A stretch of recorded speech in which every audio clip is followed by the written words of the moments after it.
Yes. So I wonder how you are, how your parts are.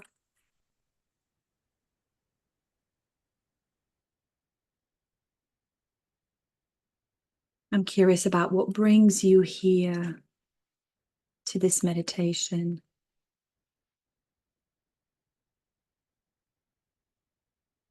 I'm curious about life.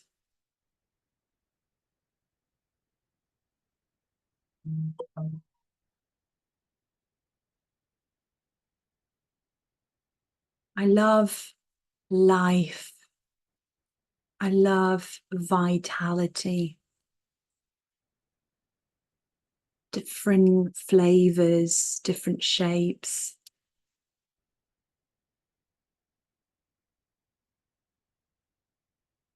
I love how cheeky and playful life is.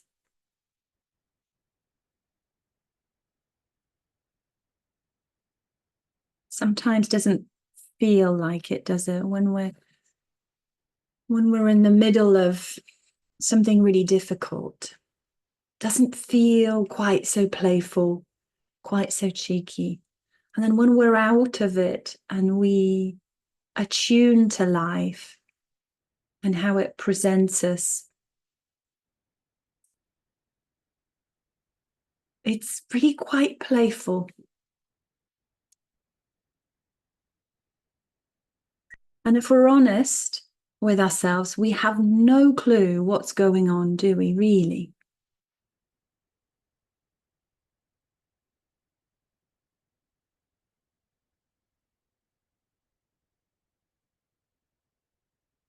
We know what we know. So you know your name, you know where you live, you know where you work, you know who your family is. That's just about it. The moment you leave your front door and you're driving or you're walking to work,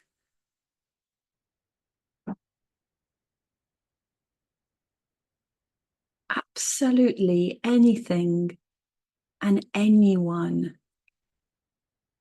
could, by some random chance,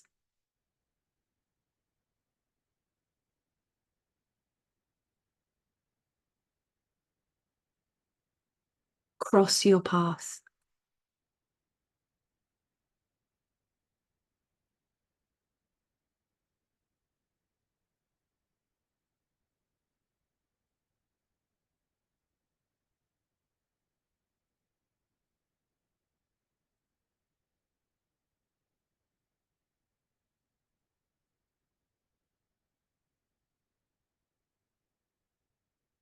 And if you think about,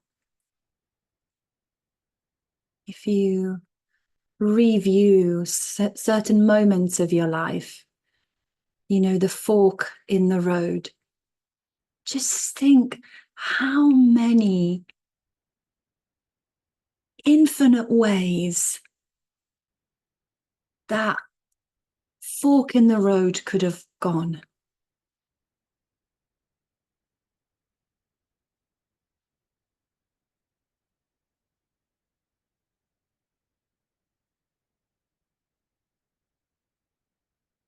Why did it happen the way it did? Why are you here now as you are, with the partner that you're with?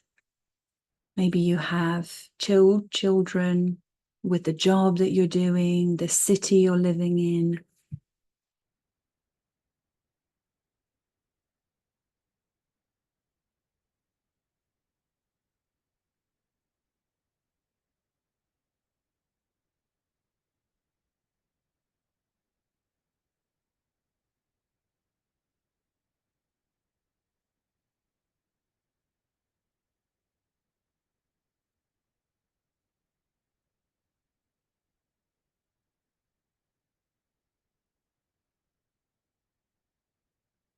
Why is your life quite like this, just the way it is now?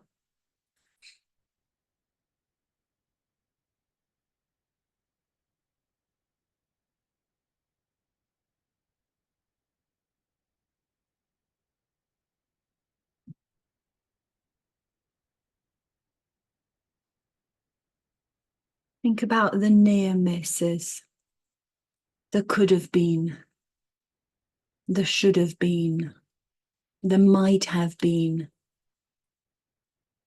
And yet, here you are, this version.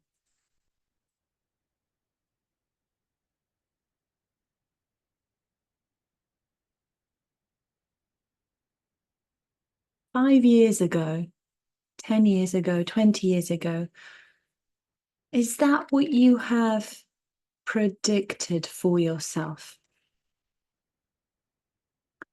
This what's happening now? Would you, in your wildest dreams, would you have thought that your life would be exactly like this? These clothes that you're wearing now, this surface that you're resting on now.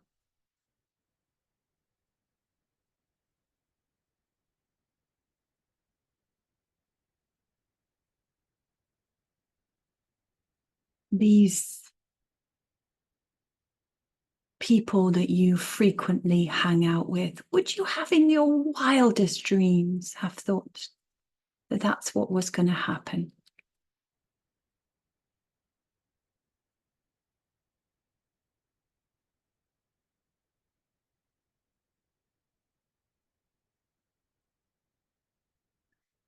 A few years ago, I was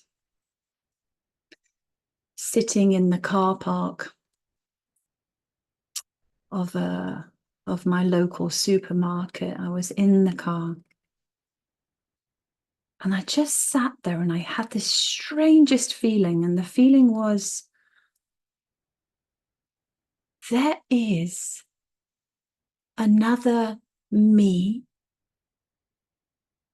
who's living out the life that kind of carried on at those fork in the road, that kind of split off.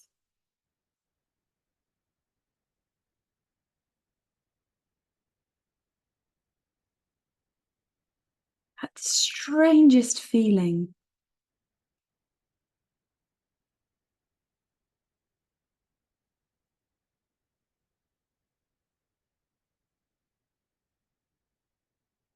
I don't mean that this was another look-alike like me, the exact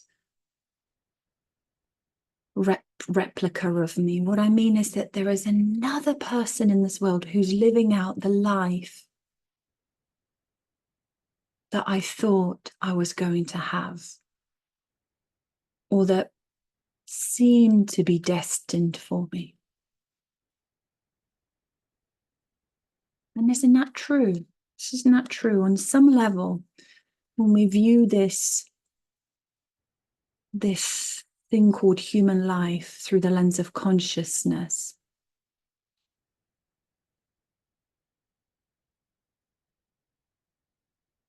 this non-dual nature, no separation on the level of consciousness.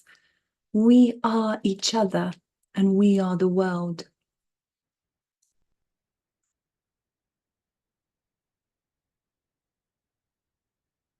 Makes me think of that Thich Nhat Hanh poem, Call Me by My True Name.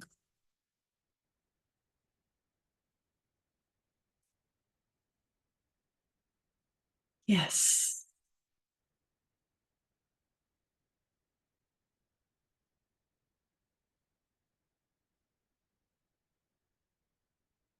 And you get that sense that on some level, on that pure level of presence or consciousness or being, right now, you, consciousness, are living out life in infinite ways.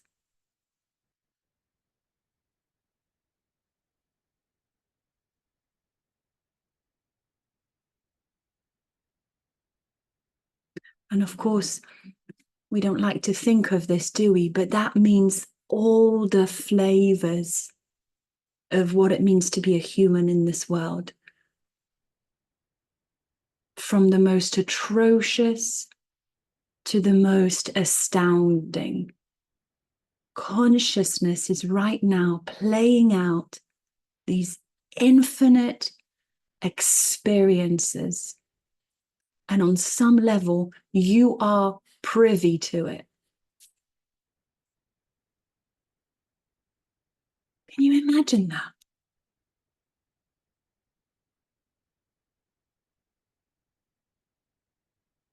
And this is the playfulness. This is the lila.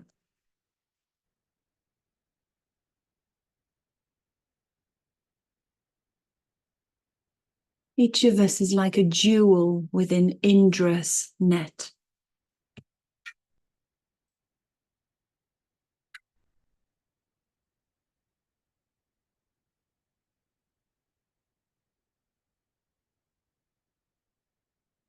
So in the world of form, we appear to be separate from each other. We appear to be quite far from each other. But in consciousness, we're here and we're now and we're one.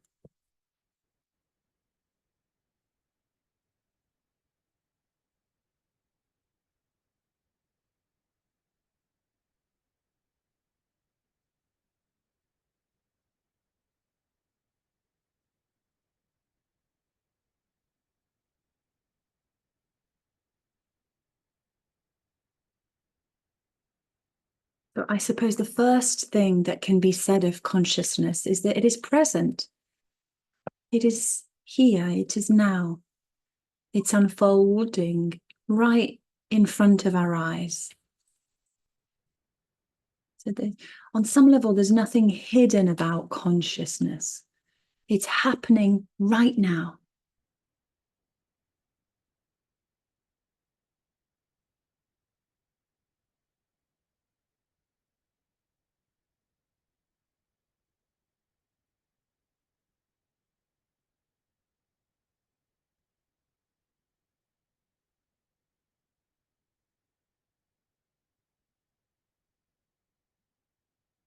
And then the other thing we can say about consciousness is that it is playful. So presence and playfulness. In the IFS model, those are two qualities of self, two of the 5 Ps, presence and playfulness. So at its very basic, this is what we can say about consciousness. It's present and it's playful.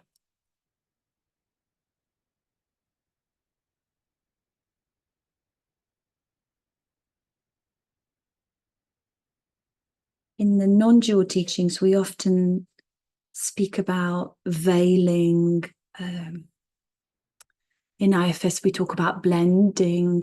Parts blend with self, somehow hide or cover up self.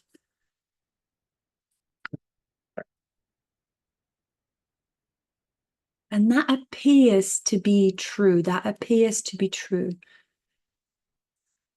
And yet here it is. We might say that self or consciousness is hidden in plain sight.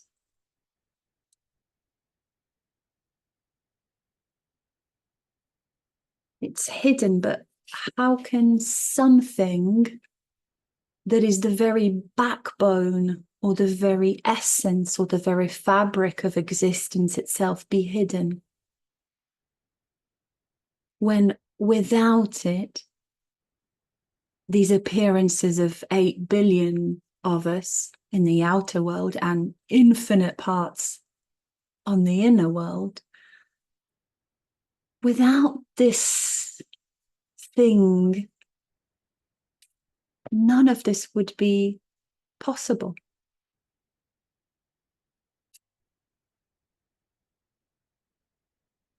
It's always present, and it has this quality of playfulness.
Even when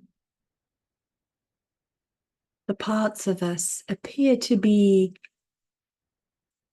lost down this rabbit hole of ego consciousness, for lack of a better word, even when we seem to be chasing our own tail, self is always present.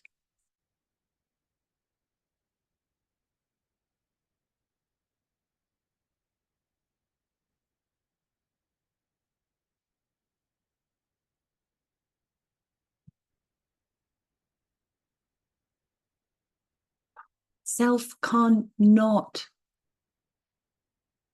be present. That is its inherent quality, presence.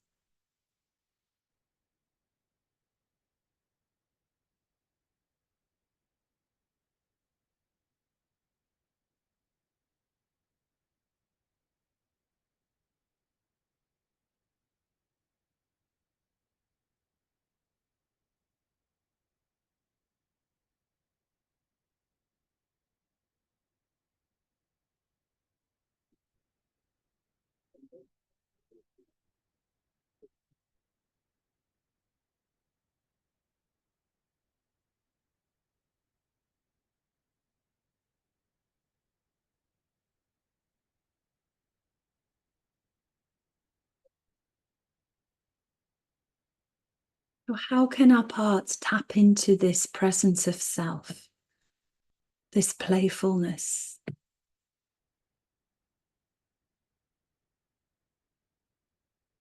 How can those parts of us that are carrying so much armor, bracing themselves permanently against what feels like an inherently unsafe world, how can these parts notice that self's presence and playfulness is always available?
Let's see if you can notice right now. Notice that there is presence here.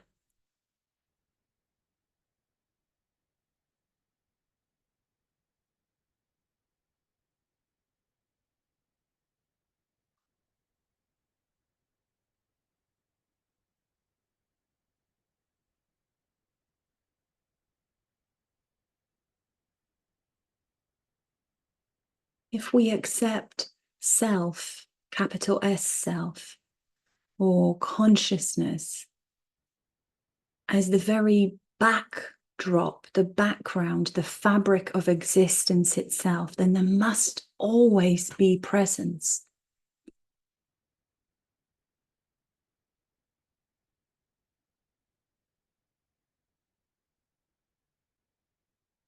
Otherwise, right now, you wouldn't be hearing this. You wouldn't be feeling whatever you are feeling. So long as you find yourself in a sentient body-mind,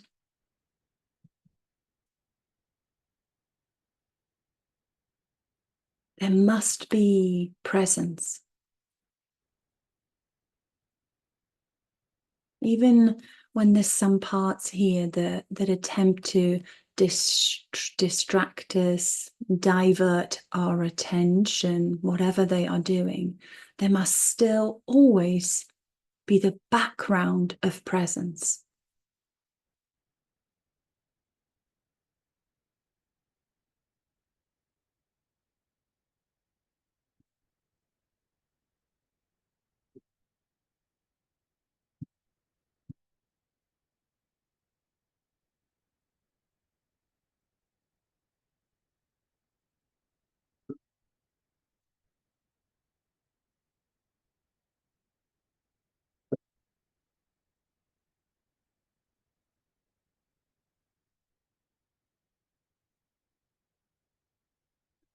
So presence isn't something we can lose or gain. Presence isn't something we can turn on or off. It just is.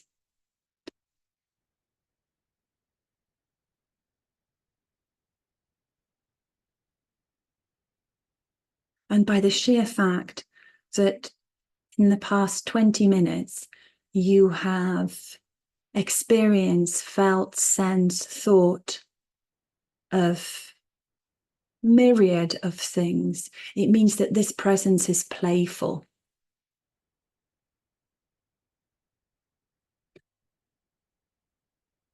A continuous shape shifting across your consciousness. Patterns, energy shifts, memories, thoughts, all happening in presence.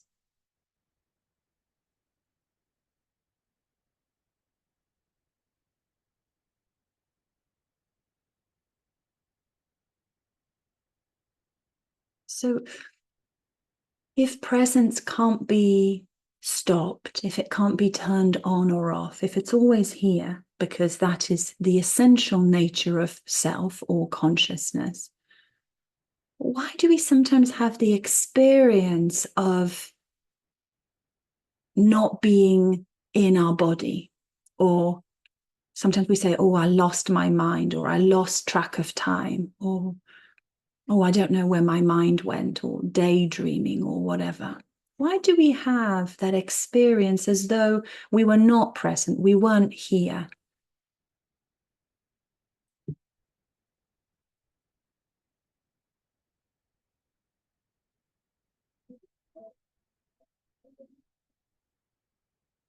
What's going on there?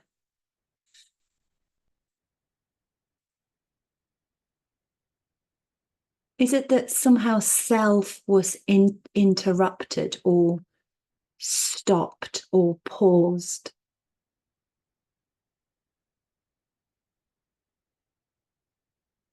Or is it that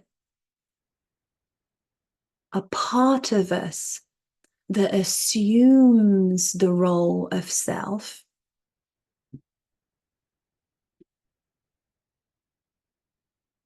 somehow got interrupted? And we might call this a self-like part. So all of us have an experience of an I, a center of, we might call it ego consciousness. This is me, this is you, this is the world. This is what's going on. They're kind of a faculty that labels things, makes meaning, makes sense of what's going on here. Kind of facilitates life for us a little bit. Seems to be able to do that. And ideally, it would be self that would do that role. But for some reason, something almost kind of slips into self's shoes or attempts to slip into self's shoes. And it is this facet that can be temporarily hijacked by other different parts. And that's when we appear to lose a sense of presence or a sense of self. But self, capital S self, is always present, irrespective of who or what part is in the seat of consciousness.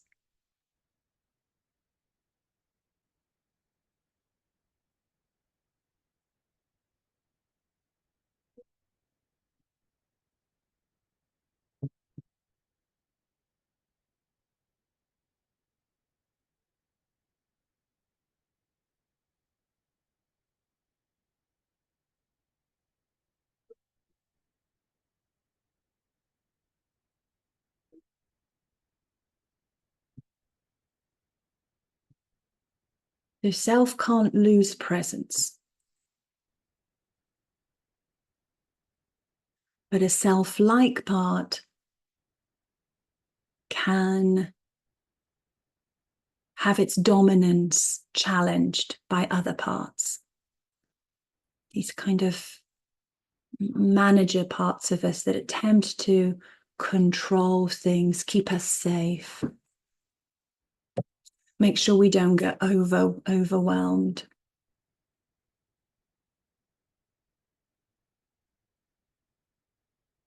The reign of these parts can fairly easily be interrupted by other parts. That is true. And this is where we can have this experience of losing ourselves or daydreaming, not feeling present in our bodies.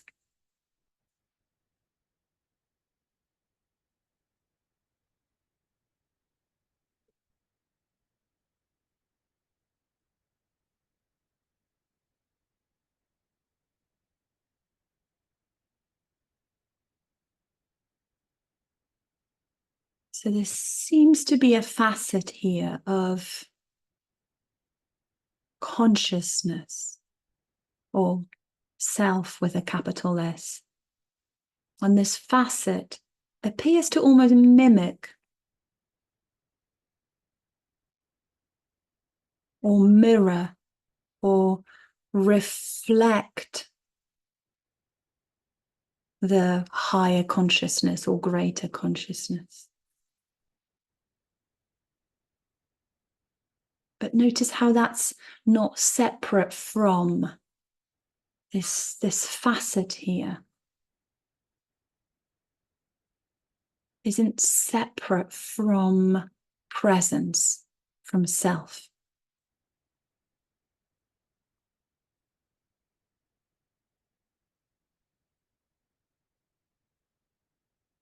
And largely it is here to help us navigate and facilitate what it means to have a human experience as we know it in space, in time, with your families, going shopping, doing the washing up, planning, going to work. It's a very helpful, useful facet of consciousness, and sort of like a smaller consciousness, or we sometimes call it finite consciousness. Finite because when the body dies, this contracted consciousness that makes up each one of us, the 8 billion of us, then sort of dissolves or dissipates back into infinite consciousness. Very useful for this human life. Very thankful for it.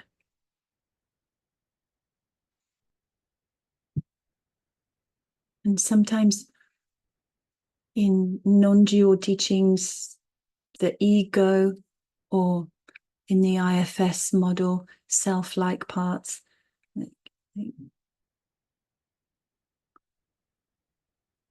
they can appear as sort of quite tricky aspects of consciousness.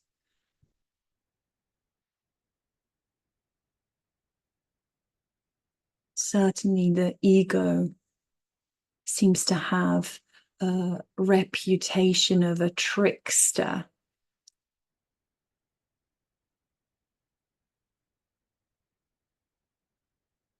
But really, when ego consciousness or self-like parts are aligned with self,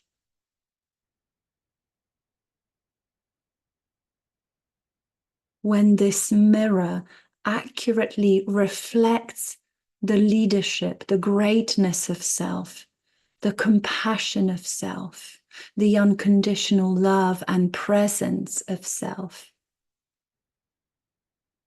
then we begin to see how actually helpful and useful it is, and actually how beautiful it is to find oneself in a human body, in a human mind, kind of the both and, access to the infinite consciousness, self, and this more localized, finite consciousness here. It's really quite beautiful, quite astounding that any of this is here.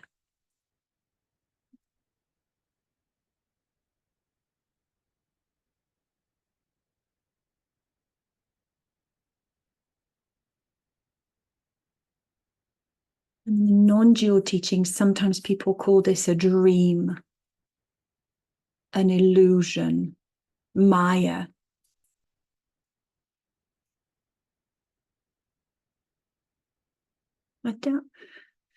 I don't feel it's necessary to call it that. It simply is.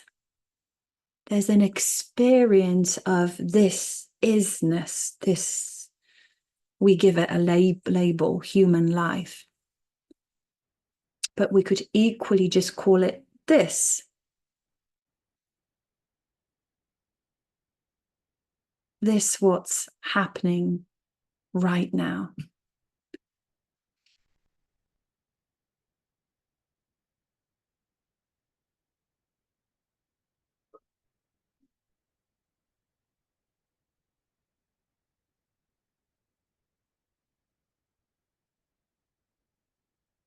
And it is always present. And it has a quality of playfulness.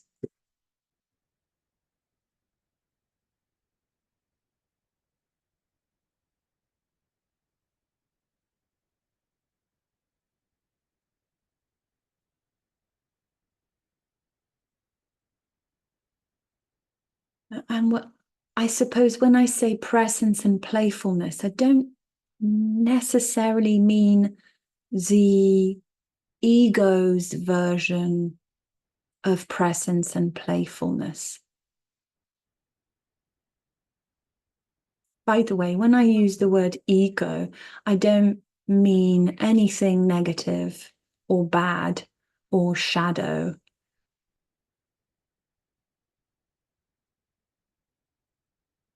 For me, ego is more of a process, a verb, an experience.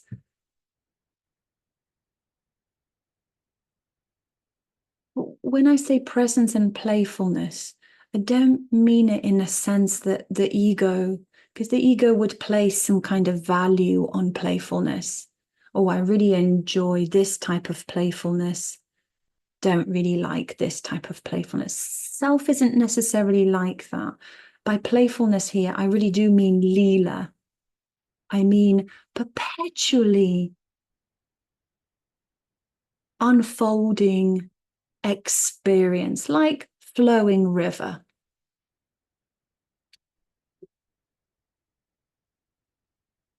That's what I mean by playfulness.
And it's easier to attune to this unburdened sense of playfulness without any attached meaning or labels to it.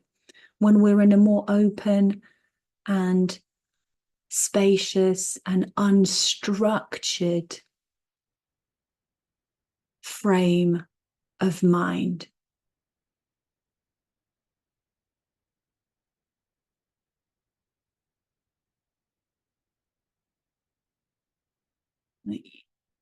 Even when we're in a supermarket and we bump into someone we really didn't want to see, and it's a bit awkward and a bit embarrassing.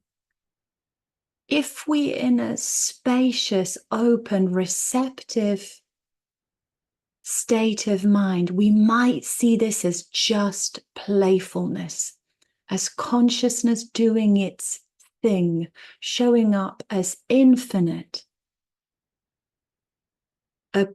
appearances. We might be able to tune into just a tiny thread of that. For sure, there will be parts of us that will be cringing. There'll be some awkwardness. For sure, there might be some fear, some anxiety. God, I didn't really want to see this person. Oh, I should have messaged them back. Oh, so on and so forth. But if we can tune into just a smidgen, it's a tiny little hint of spaciousness, we might see the play in it. And as we're walking back to the car or walking back home, we might go, oh, fancy that. Fancy that, the universe. That the universe would throw me this person. Wow.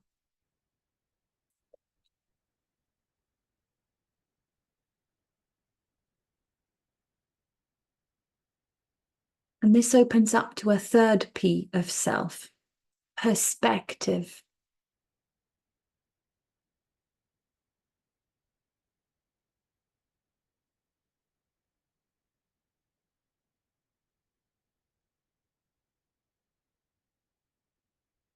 Self-like parts and other parts only have access to quite a narrow perspective, narrow point of view.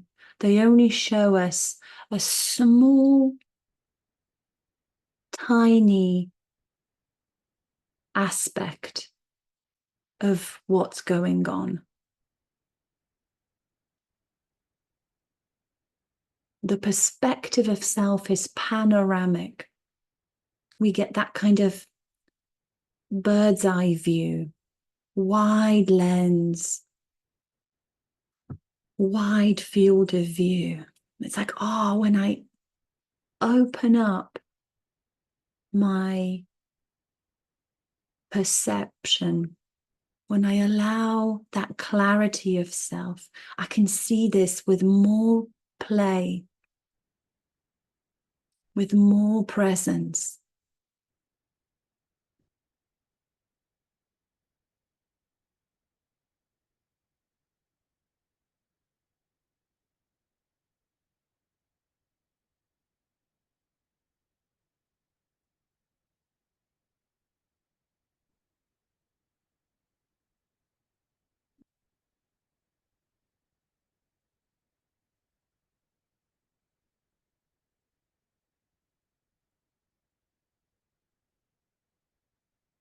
So there's something about consciousness that has infinite perspective. If you think of yourself and myself, if we're each of us is a jewel within Indra's net, or just a tiny little dot in the fabric of existence, consciousness has access to it all at once.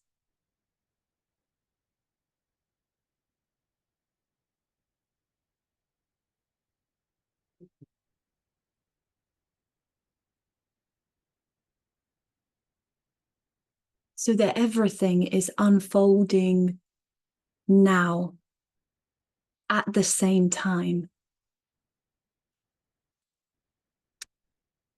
Even using the word time doesn't really feel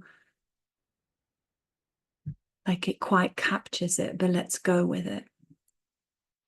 All at once, all in the now.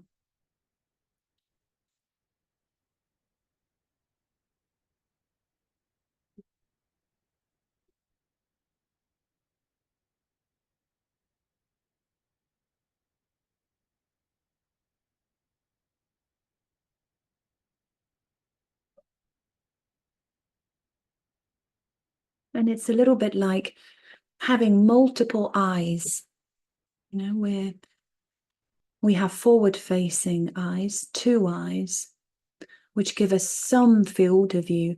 But imagine now if you had eyes at the back of your head and all around.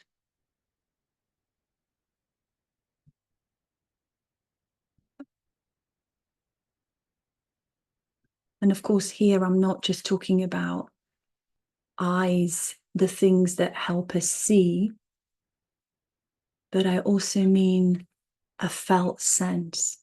Imagine if you were to open up infinite consciousness right now and feel the 8 billion of us right now. These other jewels within Indra's net.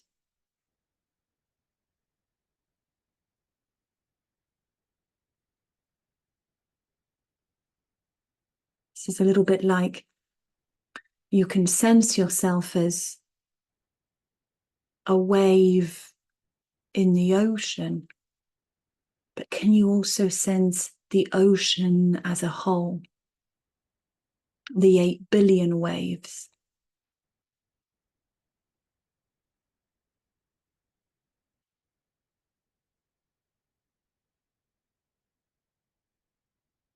Each one perfect, each one valid, each one has its own point of view.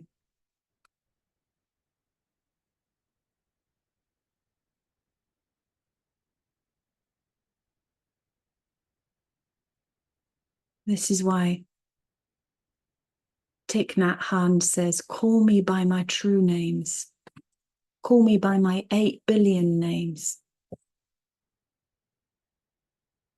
And of course, let's include in this all the animals, the flora, the fauna, the microbes, the mycelial network. I mean, it's infinite, isn't it? It's infinite.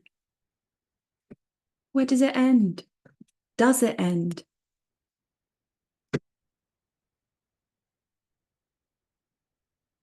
Can you travel in consciousness now? Can you imagine traveling so far out of the universe? Does it end? Can you, like in Truman Show, is there a wall?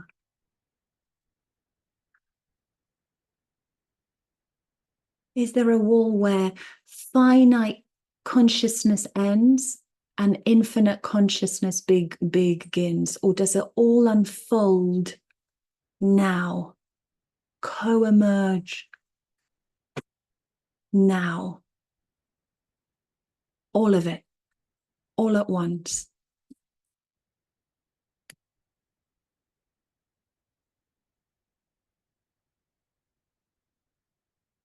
And all of it unfolds in presence. The fact that there are so many different flavors, smells, sounds, colors, shape, it means it's playful.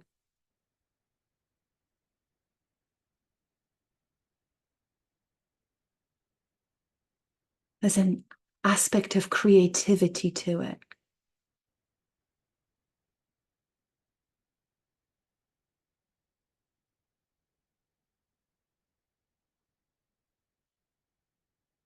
Who would go to an art gallery with blank canvases? Who would go and watch a film to watch a blank screen? Are we not there for the colors, the shapes, the expressions, the creativity? That's what consciousness is here for. It would be pretty darn bland if... Can you imagine? How would it even look?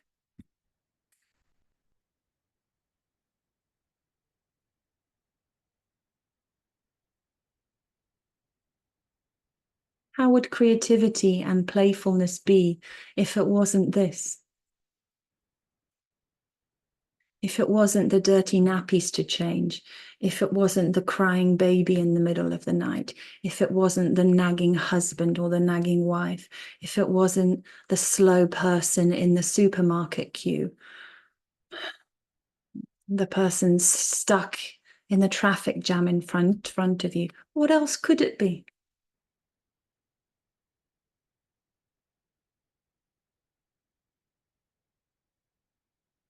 What possible different colors do you want?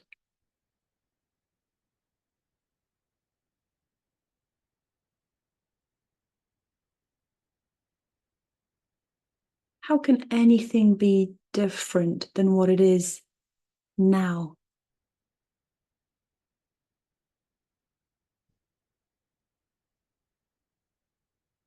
And of course, the finite mind comes up with a whole host of things. Oh, well, we could have peace on earth. We can have equality.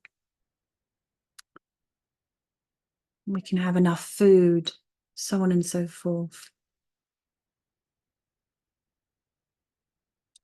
And that is true from the perspective of our finite mind. That is true. Things could be different somehow. And yet, from the point of view of infinite consciousness, everything is playing out just as it is.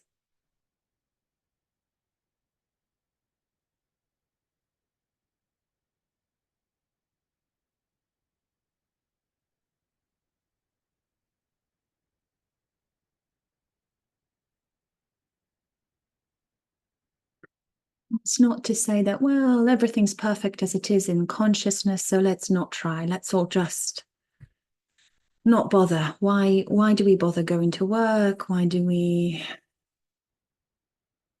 bother trying to improve ourselves? That's not the spirit of both and. Means that, yes, we are self or consciousness or presence at one level, and at another, we also have this finite consciousness here. And from the perspective of each of us, this kind of jewel in intrasnet, it would make sense that we look after ourselves, yes?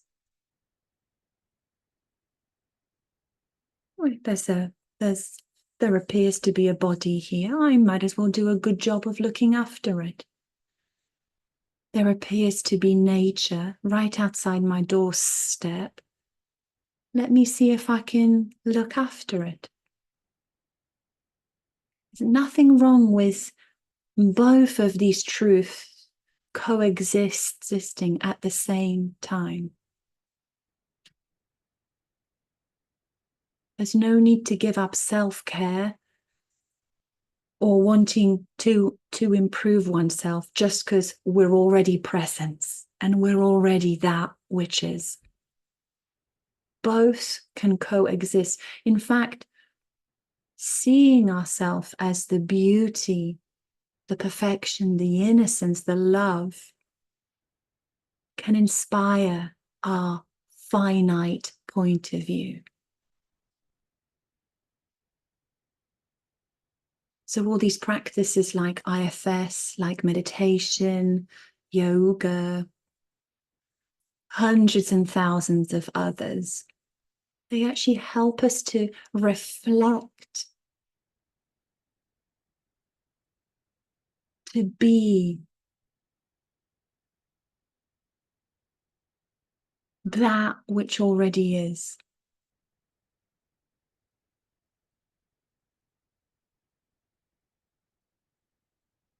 We can think of it as polishing off the surface of mirror or the surface of a diamond so that we can shine, so that we can reflect, radiate self's love, self's beauty.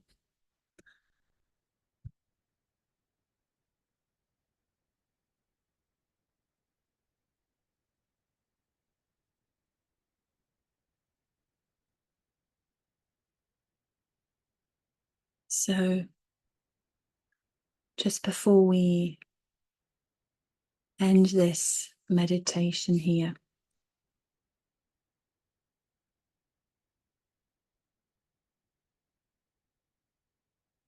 the whole purpose of non-dual teachings, as far as I can see, is to help us to see that Brahman and Atman are one and the same. That consciousness, infinite consciousness, and finite consciousness are one and the same. There's no separation.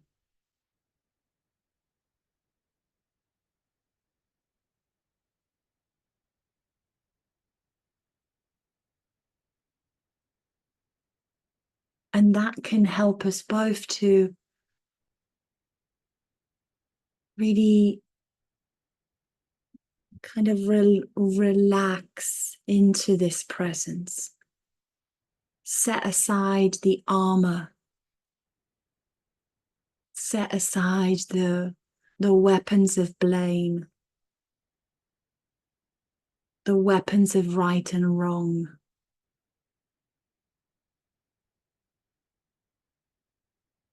But at the same time, it can inspire us to know that we're greater. There's something much vaster, much more infinite than our finite consciousness.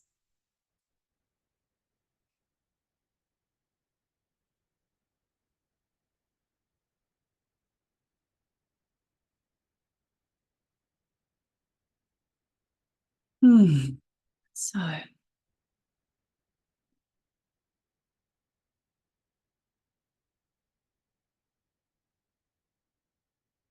I feel that's plenty for now.